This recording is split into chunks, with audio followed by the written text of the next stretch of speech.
And thank you, Joseph, for hosting us here. Thank you for being here.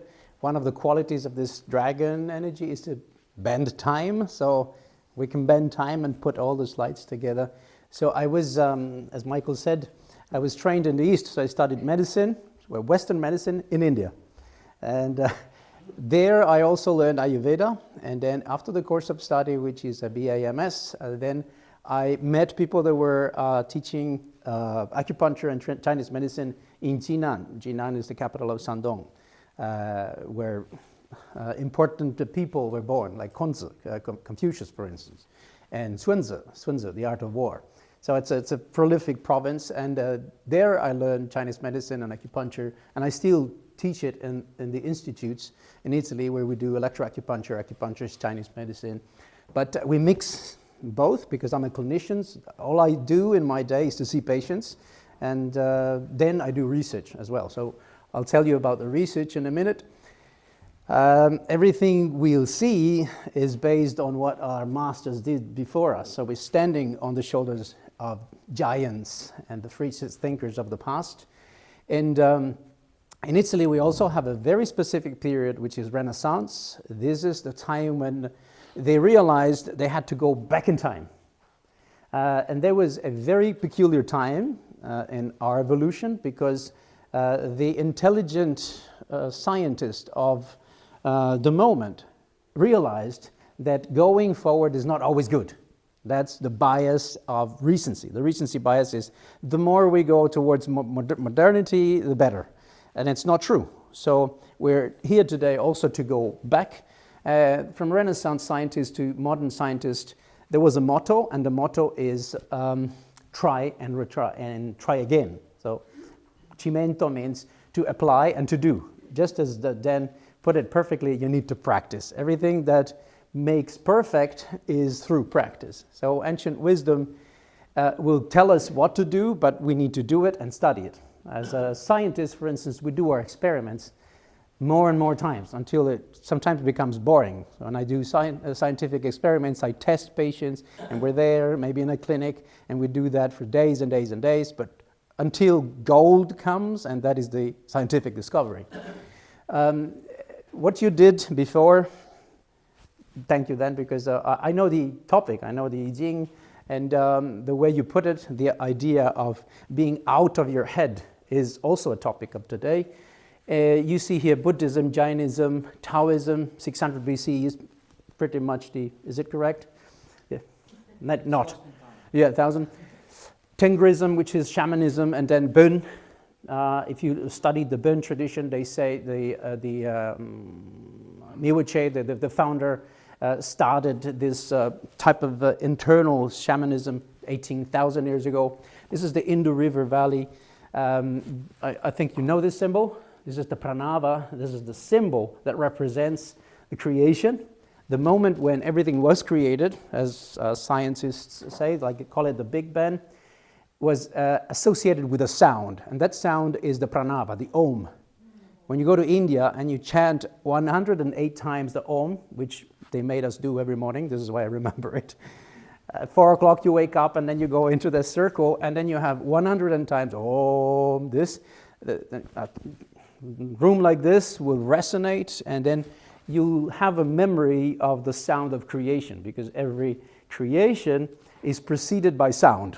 That is coming from the Hindus, is coming from the Kabbalah, for instance. So everything that is stimulated has an idea, then goes through a physical vibration. The physical vibration excites some material substance, a gel, let's say, and that gel vibrates, and very importantly, it takes a shape. It creates a shape, and we'll see it. There's also a science that studies this. It's called cymatics. Have you heard about it? Somebody heard cymatics? Cymatics? Yeah. So Plotinus was also a great inspiration of the West, and you'll discover that most of the philosophers, even Hippocrates, even Galen, anatomists, doctors, they all have one thing in common, and probably also Leonardo da Vinci. Do you know what it is? They studied in Egypt. They went to Egypt to study. Galen learned his anatomy from Herophilus, from the school of Alexandria. And Hippocrates was part of the serpent school. You know, even today, the symbol of medicine is snakes, right? So we've seen it this morning. And that is also sinus wave, because they were studying waves back then. So every time we have a philosopher that goes to Egypt, in the West especially, they collect ancient knowledge, which is the root, probably, of Hermetism. And the idea of Plotinus, after Plato, was to discover that sort of internal energy that makes our body what it is, which is almost like the origin of the slide. Remember this old slide projectors? You have the light, then you have the slide, and then you have the picture on the wall, or here. But that is the projection. It's not the original thing. The original thing is inside. And that they call it the psyche. The psyche. That is basically the soul that influences, we say informs, gives the shape. The fact that my nose is like this is not a typical Italian nose. I don't know if you... I was born in Italy, but then I said, I haven't seen this in Italy a lot. So I was curious. I did a DNA test. So 18% of my DNA comes from England. I don't know how it went there, but through Spain and the Celts. So there's a lot of Celt genes in me. I also study genetics. And one of the things that we know is, and this is why I developed 3 types of software. One is called Shay, and it's how we met. Michael and I met through that particular application, is we study the body. And we look at the body and say, what is the morphology? So this is also connecting to what I do in Ferrara University. This is the department of morphology, surgery, and experimental medicine. We study the shape of a person, and we know if that person has a tendency to develop prostate cancer, colon cancer. Depends on the length of their legs, for instance, in ratio to the neck. So it's all mathematical ratios, like a code. And who dictates that ratios? Like a mathematical formula, is call it the internal psyche. Aristotle called it the entelechy. Telos means the goal, the future goal. So we are living in this body because this body is serving a future purpose. That's Aristotle. So Platonic Academy is 386 BC. This is when they started understanding the fact that we are not the body. We are a soul inhabiting the body. Now, eventually this information was kind of lost, and then it went a little bit into religion, up to 300 years after Christ, and then they decided it was too dangerous, because people think, well, but I can be reborn, so there's not a big problem, which is fatalism that you see in India. The Christians didn't like the idea. They wanted people to be concentrated on paying taxes, and so they said, no, there's this life, and then if you do something against the church, you go to hell. Now that's social manipulation. But then in Florence, very late, they said, wait a minute, we found the trick. This is not true. Let's go back to the past. And they went back into this corpus hermeticum and the science of Plato. There was also Giovanni Pico de Mirandola, Marsilio Ficino, Leon Battista Alberti. They were all initiated by this guy, which is the guy you have behind you. Cosimo.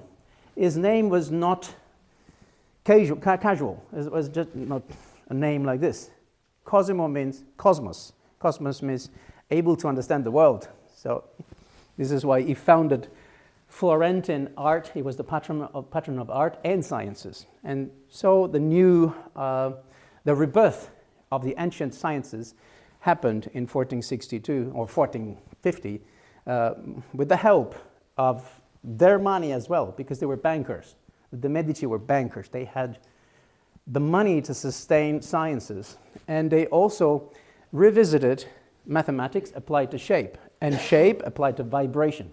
They knew a lot, but it was all secret, because they didn't want to fight the church continuously. They were an opposite force to the church. And so the soul, this is a very nice book if you're interested, The Soul and Human Nature. This is the Ficino's commentaries to the Enneads. Enneads is the text from Plotinus. And have you ever heard about the golden ratio? Mm-hmm. There's a formula as well that is present in every part of our body, the ratios of our body, the way it's distributed. And Aristotle taught us something really useful that we can use in medicine. So every time you see something, you ask yourself, what is it made of? What is this table made of? Because the material might change the resonance of it. For instance, wood is not as good as metal as a resonator. In our body, the best resonator is bone. If you do something on the bone, it is distributed everywhere. I can vibrate with a percussor the ankle, and my left temporal bone will be hearing it. So everything you do with the bone goes 1,000 meters a second, and it arrives everywhere. What is it made of? And then, how is it arranged? Like, for instance, the hand is made of many bones, but it is arranged in a very specific way. Every time you meet a materialist, they say everything is random. Show him your hand and ask him to show his hand. And you say, well, it's a coincidence then that we have the same shape. Now that repetitive shape that we have is not coincidence, is informed. And then the third Aristotelian principle is who made it? Who created it? That is quite deep because you reach the energetic point. Who made the liver in our body, right? And then what is the purpose? What is the purpose of the liver? Is the purpose similar to the stomach? Not really. If you study medicine, physiology, you see that the liver has detox functions, the stomach has absorption function. The shape is completely different. So shape and function is an absolute rule. Do you want to know the function of a spoon? Study the shape. Is it good for cutting meat, the spoon? No. It's good for soup, pea soup you have here, right? So the spoon has a shape, we have a shape, and then our body comes in different shapes. Body morphology has different resonance point. Somebody will resonate right where the navel is. Some other people will resonate much lower. That, for Chinese medicine, in the Chinese culture, is called the ocean of energy, qi hai, and also the dantian, the field of cinnabar, which is the condensed energy. That happens to be also where the gravity is distributed. You know, if you're living on a planet, you're living on a rock that does 40,000 kilometers circumference in 24 hours. So it's a fast spinning rock that has gravity, that generates gravity. And we're attracted to the center. That's the center, that's D for the Chinese. And Mother Earth for the Maori is Papatuanuku. That every culture has Mother Earth. Now we're going down towards Mother Earth. That's the attraction. According to our length in legs, we have a different distribution of gravity, which then distributes on this anterior-posterior line the way we resonate to mechanical frequencies. And in our body, we have lines where gravity is distributed. This is the atom of distribution, according to Leonardo da Vinci. Leonardo da Vinci was a genius. He had a very different way. He probably lived outside his head all his life, and he had a very acute sense of vision. He understood symmetry, geometric structures. He depicted it. It depicted three-dimensional shapes, and he found shapes that could be the background for life. They called this, the flower of life. The flower of life you'll see in churches in Florence, for instance. Florence means the city of flower. And then Santa Maria del Fiore is a cathedral dedicated to this concept. And you see these ratios all over Florence. Every time you see these ratios, you see the flower, and I call it the flower because it's also a flow. It's an internal flow of energy that is distributed through mechanical vibration, which means you build a temple or a house with that ratios and you live in it. Just talking into this temple will make your body vibrate to a certain frequency, just like a guitar. That's mechanical frequencies. And that's a very, very specific message. Leonardo was part of a sect, because the church was very strong as well. So they had spies in Florence, and they were looking for heretics all the time, somebody that had different thoughts. But he was part of a sort of different sect that was working underground, so everything that he depicted was coded. And this is the sort of message that we learn from him. You can see the square spaced here, and there's 6 equivalent segments. 5 are in the body. 1, 2, 3, 4, 5. The 6th is outside the body, where the dragon flies. The dragon soars into the air. Look at this. Devs, you know. This is where intuitions come from. This is where ideas come from, on top of the head. This is the Renaissance period was a secret. The fact that our real place is outside the body, and that we are souls. Ooh. Because they were trying to say, and today science, Dr. Who was saying, but science is disagreeing with most of this. Of course, it's not convenient. If you don't have the urgency of life, if you don't have the sense of material needs, you can't sell anything, right? And science is very, very commercial nowadays. Look at this tradition. Many religions had this tradition of cutting the hair or covering the head, but everyone had this, I call it the truth sphere, because this is what we treat as well. Even in acupuncture, even in Chinese medicine, we treat a point which is called the pai hui, the reunion of all the meridians, where the yang energy tends to be collected and then flow out, which is the part covered in cartilage and not closed in children. And then it closes down, right? And that's another physical sign. That's Leonardo's projection of known local information field, and this is depicted in every scene in the Middle Ages. So every enlightened person, St. Francis or the saints or the people that understood, were represented with a light on top of the head. That was a sign, which means they had a different vibration. Their body had a different vibration. This is Santa Maria del Fiore, and this is Santa Maria Novella. Look at this. These are all depictions, this is a magnification, of vibrating patterns. Do you know how they did it? A metallic plate. They vibrated a metallic plate and they dispersed very fine powder. They did it in the 1400 already. And before that, they did it in India. So there was a continuous stream through the Silk Road of information, linguistic, and then paper, gunpowder was coming through that area. But they already knew that if you vibrate a plate, which is very elastic at the same time, you can move it, and you put some non-tight material. This is sand, for instance, very fine sand, or lycopodium seeds. And then you strike this part with a violin bow, you create a frequency. And that frequency will create different shapes. So every part of our body has different frequencies of resonance. For instance, this area resonates with 4 cycles a second. If I do this, or I'm on a vibrating plate and the plate vibrates at 4 cycles, it concentrates on the stomach. If I vibrate it long enough, the stomach will completely stop. This is why we use this on obesity. To treat obesity, we vibrate the body with 4 hertz. With people that have lower appetite, we vibrate, but with less seconds. We do maybe 25 seconds, 50 seconds. You know those vibrating plates? An Italian invented it, Luigi Stecco. And Stecco wanted to recreate bone through vibration, mechanical vibration.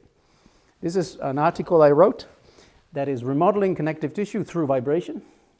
That was 2010 on the Integrative Medicine Journal. And there I explained that waves, vibrations, move in the body through a single package. They're called solitones. Solitones like solitary. But they reach a point of accumulation in certain parts. These are the parts that resonate more. You have the same effect when you go into a place and you say, oh, I resonate with this place. You say it, no? You say, I resonate. I don't know, maybe in your language you use another term, but I resonate, it means I am put into resonance. Musician, if you have a tuning fork and you have a 400 hertz and the tuning fork is built to resonate at 440, you have a mild resonance. But if you have 440 hertz, it really vibrates. and the middle is air, and the metal vibrates. So every time you're happy with something, some energy is increasing in volume in your body, and we can also measure it. This is another article I wrote in German in 2014 on vibration absorption in the body. So if I vibrate the body, what happens?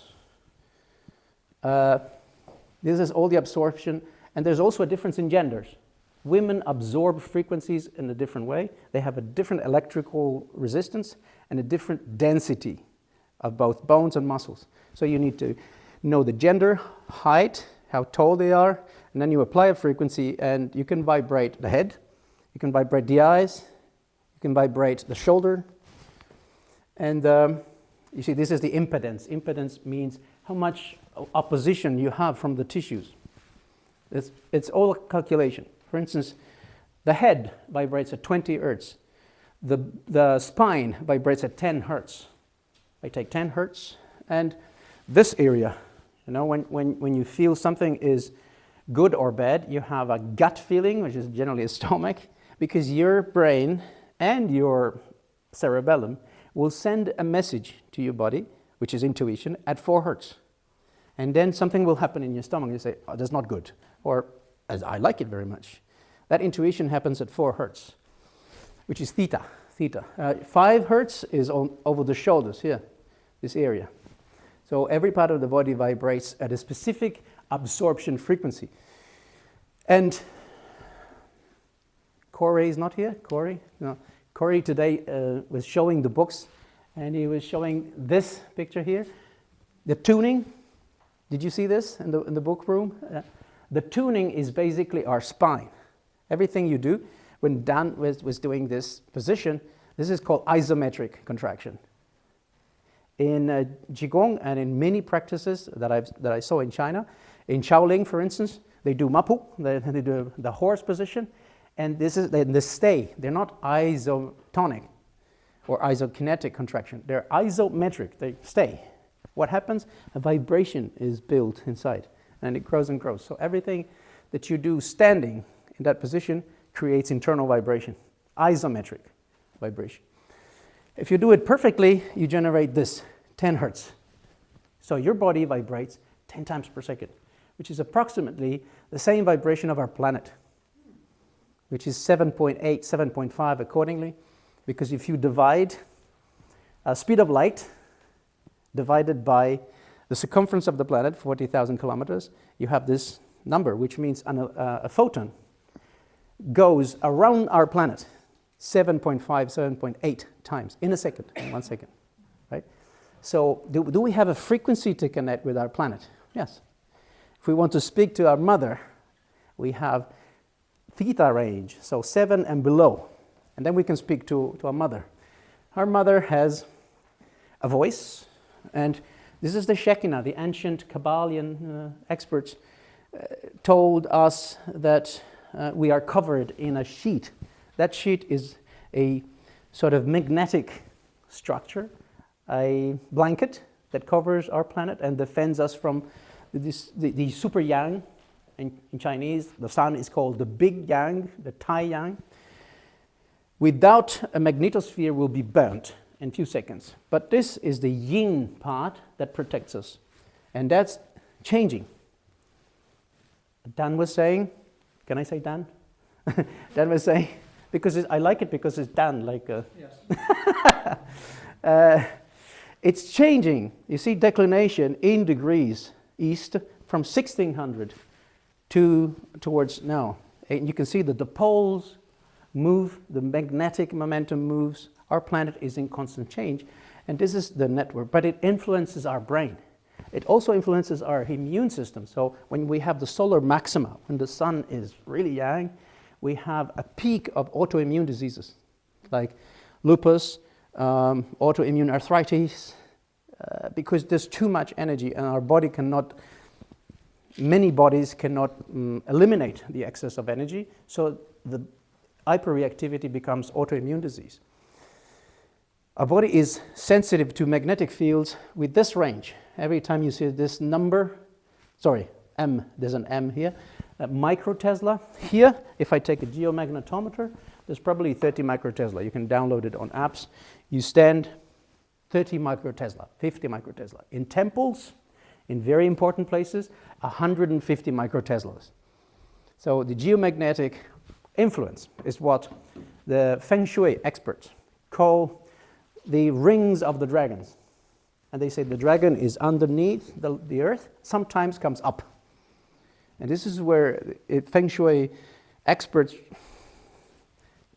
2,000 years before Christ, started to build their first areas of cult, first areas of practice, because certain points on the planet are thought to be the ones where you immediately meditate. You close your eyes and your body is not felt because there's a different influence. That influence is geomagnetic field.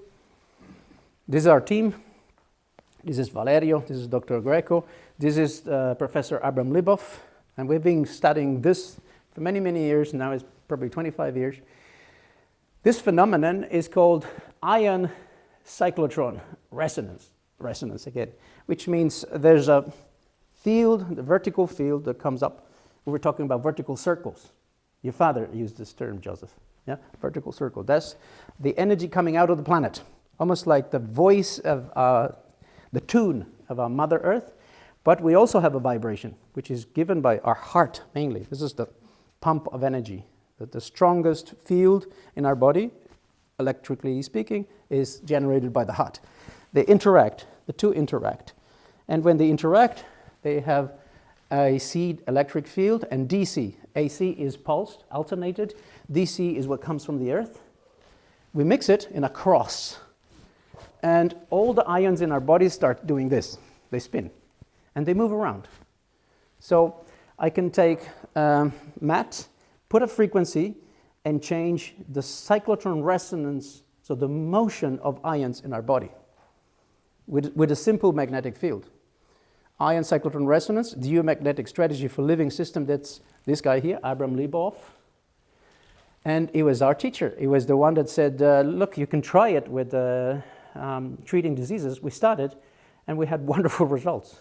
And so they built a company, and they tried to regenerate, recause this effect. You see, you can change. If you produce a frequency of 63 hertz, you can change behavior.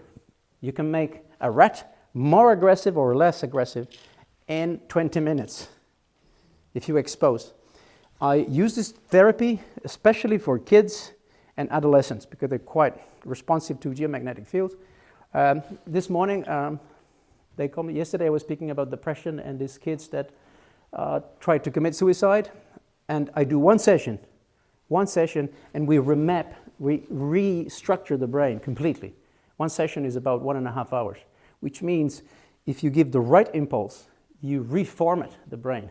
You influence the brain to restart again. This is another article I wrote, and this is where we learned that something happens in the brain because we were playing with this EEG, electroencephalographers, and our patients were lying on this mat, creating the vibration, which is not a vibration, it's a magnetic field, alternated magnetic field. And all of a sudden we saw that the brain was like, we call it a Christmas tree, all light up. And we had ranges. How fast is this frequency? This is general range we have in our brain. We have very fast waves, reasonably slower waves, and then these are the waves that we cause while we meditate. This is the slow waves that our brain is producing while we are in deep sleep. We have no REM, no REM. We're just absorbed. So children up to the age of 2 are very much into this one. They generate 1 hertz, 2 hertz. This is me. This is a 14 hertz EEG, Bluetooth operated, and this is areas that I measure in the brain. Now, this is a patient lying on the mat with the wave. Remember, if I speak to scientists, I say this is a 30 microtesla emission, nothing. It's just like the planet. But if I turn it off, this is what I get. The brain shuts off. If I turn it off on again, this is why we were playing, and then I was doing EEG, and accidentally my colleague turned the machine off. This is what we saw. We saw the brain turning off. And then we turned on the machine again, and we had the same pattern. So we studied it on 32 subjects in a clinic on 2 trials, and we saw that it happens all the time.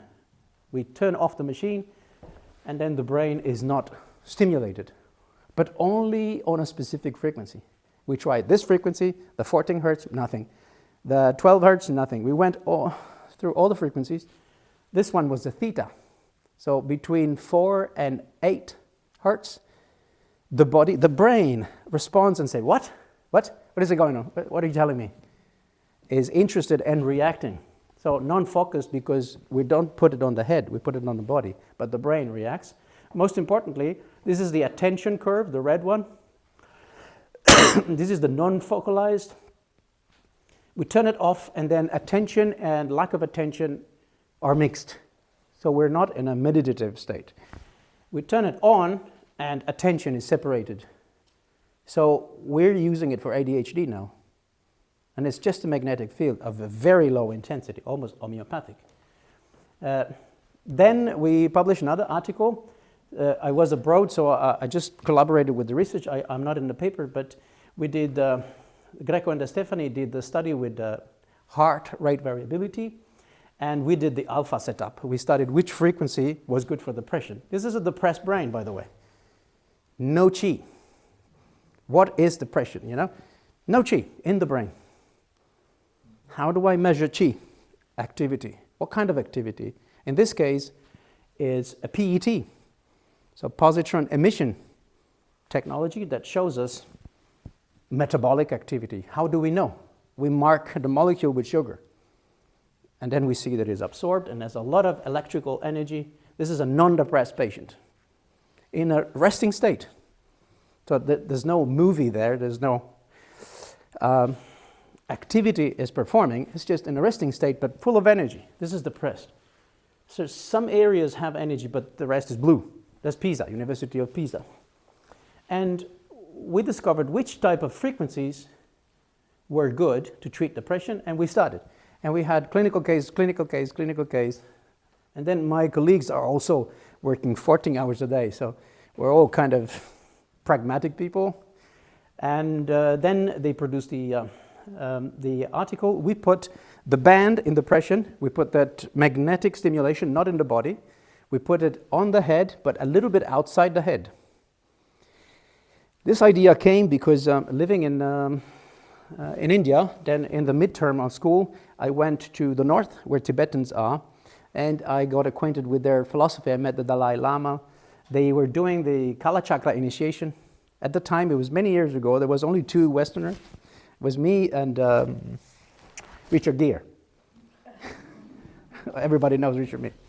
And we were there, and one thing that I was really interested in was their approach to the soul. And there's one Bön practice, one shamanic practice, which is called soul retrieval, which means they know when a person is not healthy in the mind, they know something is wrong with the soul, something that we don't have in our medicine. What is soul medicine? The Chinese have a term for this, which is Shen, because the 3 treasures are the Jing, the substance, the Qi, and then the Shen.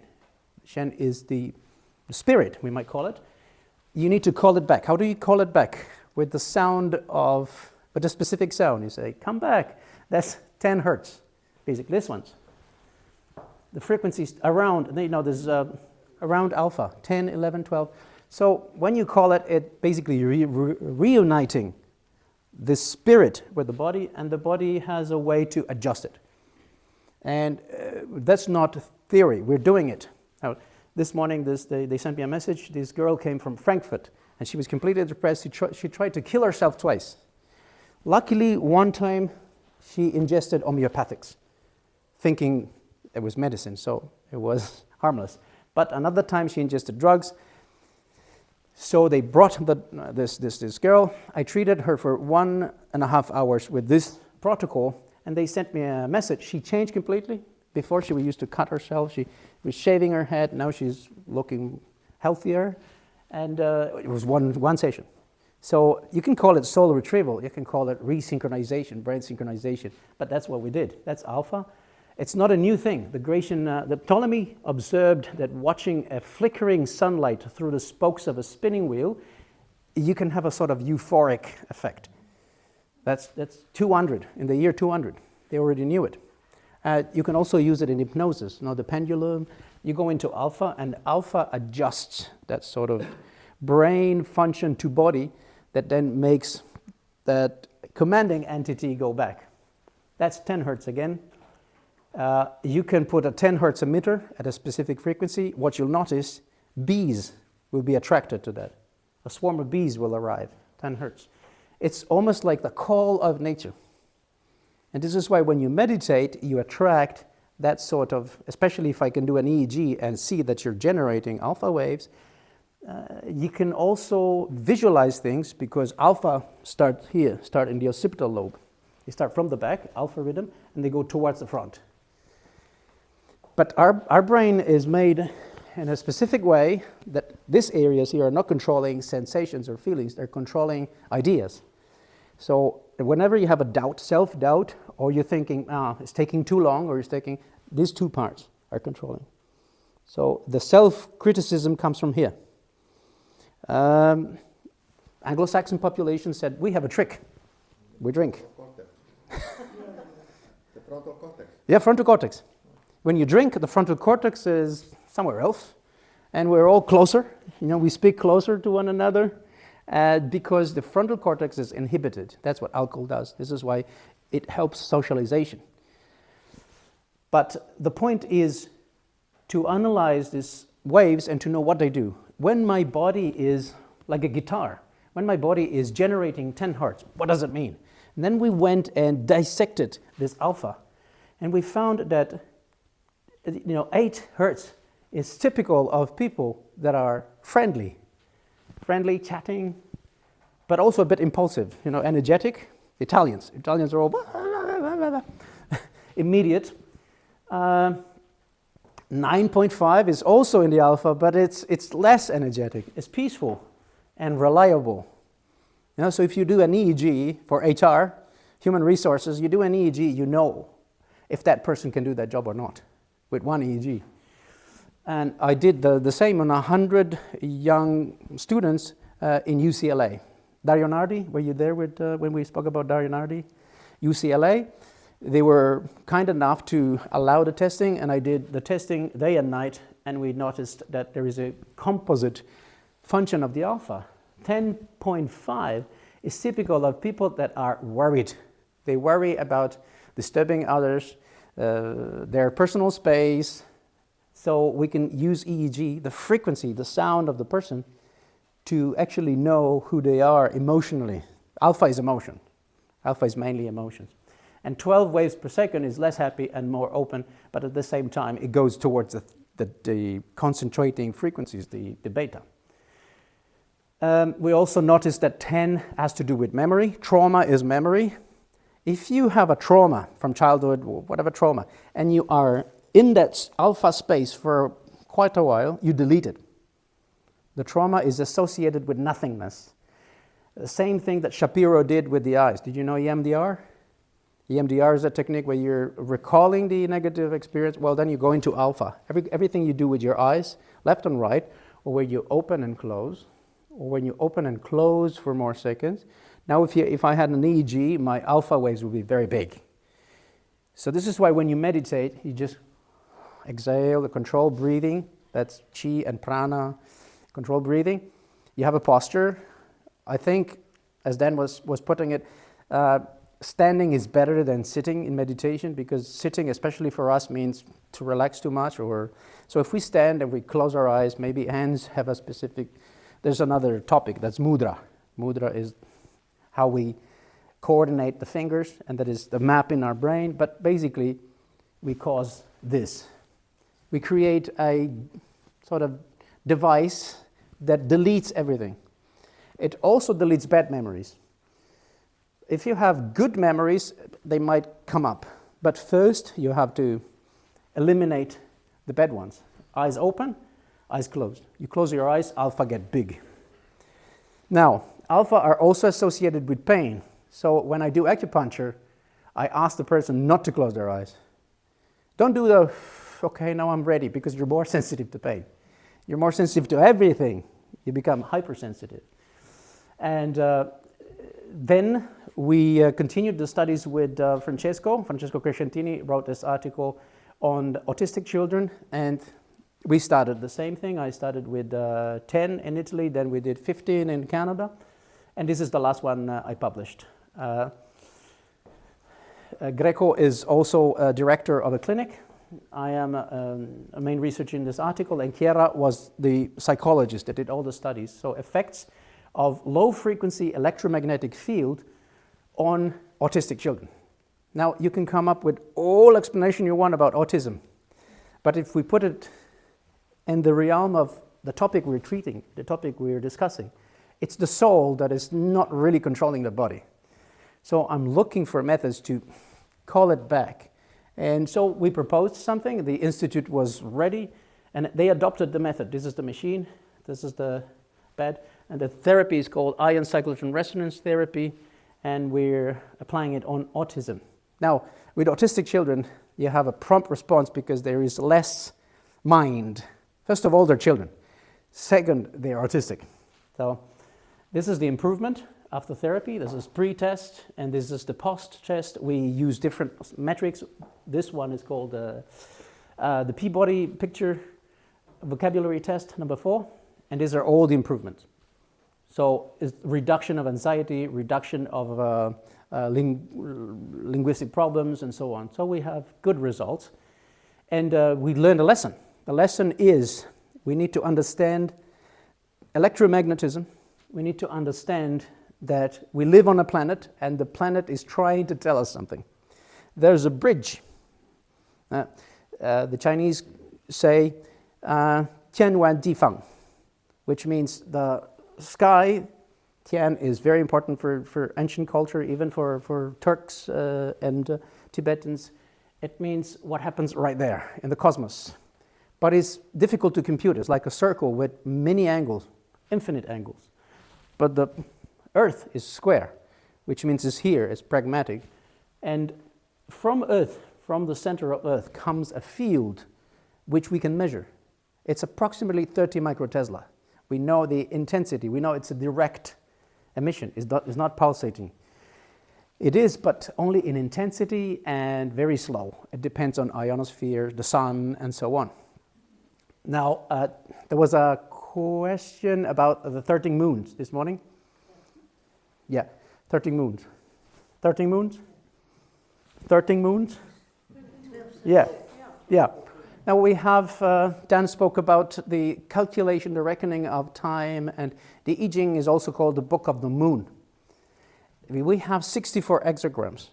Somebody's good with math? 64 times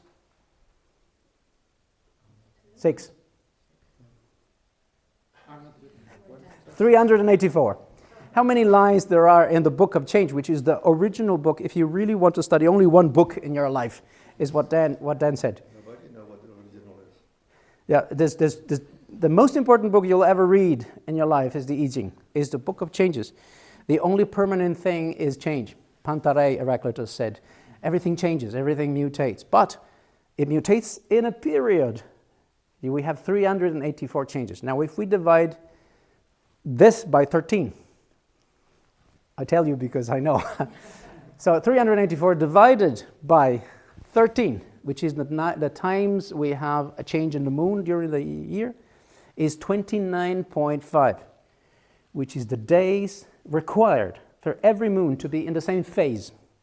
So from new moon to new moon, there's 29.5 days. From full moon to full moon, 29.5 days. So that is one way that our planet and our body uses to calculate time. We feel the moon. Do you feel the moon? I feel the moon. Full moon, I can't sleep. Everything I do in new moon doesn't work. You know, kitchen has to arrive, and then things leak, and so I don't do anything on new moon. I rest. I do meditation. Full moon, like 15th of March, I was full on with activity. So I've learned that there is difference in chi distribution and energy according to geomagnetic fluctuations. We are on a planet, we can compute it, we know what it is, it's physics, and we apply it and it works.